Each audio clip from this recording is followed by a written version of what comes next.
So I am just taking apart these rollerblades I got from my local thrift store. I'm trying to get the skates off so that I can use them for this project, and it was a lot more difficult than I had anticipated.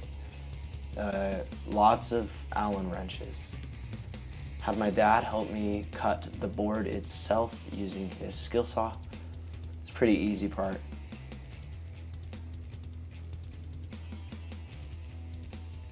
He used this giant ruler thing to help guide the cuts. Here I am back at it again, taking apart those skates. It's a total pain because they were different. So one of them was connected on the outside and I could just unscrew it. It was pretty easy. Those are the black and pink ones. Those white and gray ones, I had to take apart the boot itself, and the skate part ended up being riveted into the boot. And so I had to drill out all of the rivets, and it took forever. It took me at least an hour just to drill out all of the rivets on those gray and white skates to get at the skates themselves so that I could use them for this project. So that was a pain.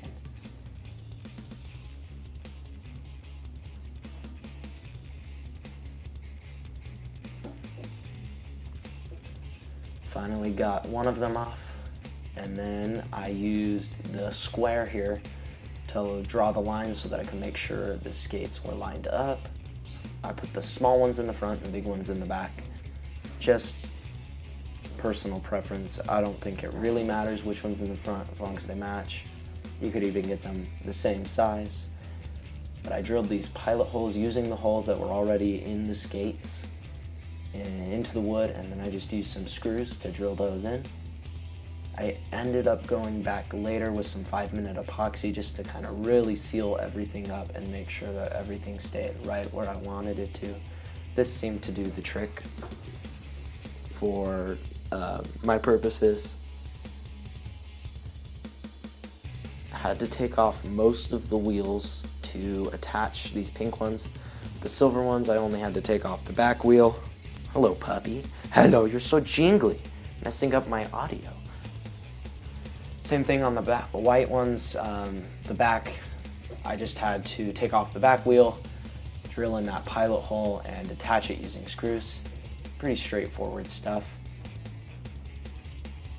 Wasn't too difficult.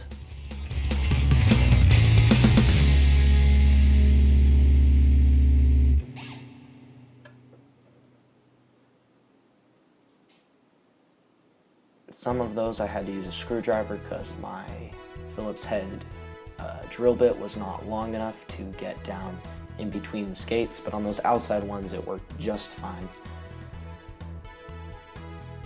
I took off the brake here on actually both the front and the back set and went back and attached.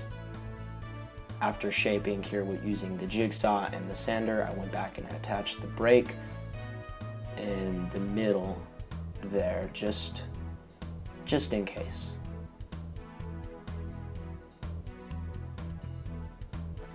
So I'm just shaping the tail here with the handsaw.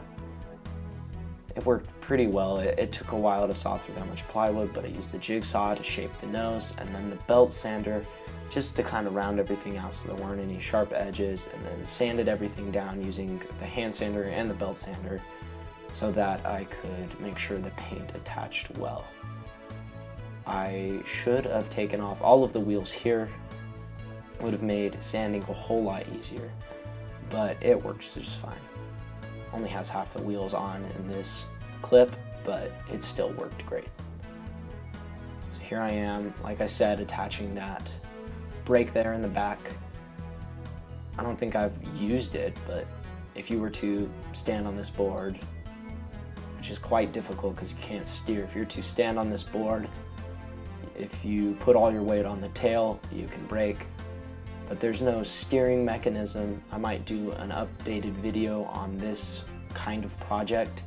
This video gets 30 likes, I will go back and redo that project and make a steering mechanism without buying trucks. So if you want to see that, make sure you go ahead and give this video a like. Here I am making my sticker mask kind of thing. But basically I overlay the tape bottom to top and then draw my thing on and cut it out with a knife. You could use a craft knife. I just used my pocket knife. It works fairly well.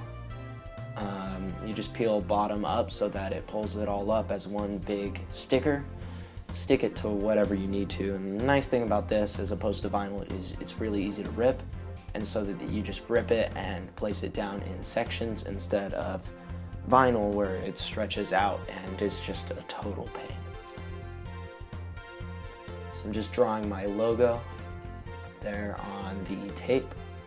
Then I pull it off and stick it on the board after painting it all black.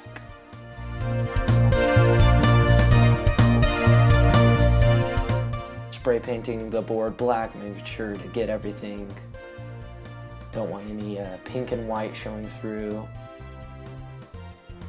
I don't care that much about how it looks, so I didn't end up clear coating this project. It wasn't that big a deal as it is wood, but if you want it to last a while, you could probably do a better job shaping and clear coating, but for my purposes, it was just like a couple weeks I needed it for. And needing is relative though. So here I am putting that sticker on, like I said, ripping it and making sure that it all lies down flat, just kind of overlaying it where it doesn't want to lie down correctly. I used my knife to kind of scrape out some of the bubbles and make sure everything lied flat the way I wanted it to. Just put all the pieces back in. And I do not have a clip of me spray painting this purple, but I went for like a graffiti type effect, as you can see here, where it kind of just seems to have like bled under the tape and kind of not look as clean as it could have. And I didn't truly paint the whole underside purple. It's just kind of like spreads out. I personally think it looks really cool. But I'm just putting all the wheels back on so that I can take it to school and ride it with my buddy. But it's a pretty fun build. I would recommend trying it if you are into that kind of thing. And if you do, make sure you use hashtag TANKBOARDing, all lowercase, and post it on Instagram, and I'll check that out. Here we are, cruising down that hallway. Doesn't feel too good there at the end, but it looks cool. But thank you so much for watching. We will see you next week. I'm really excited about next week's video. And remember, stay awesome.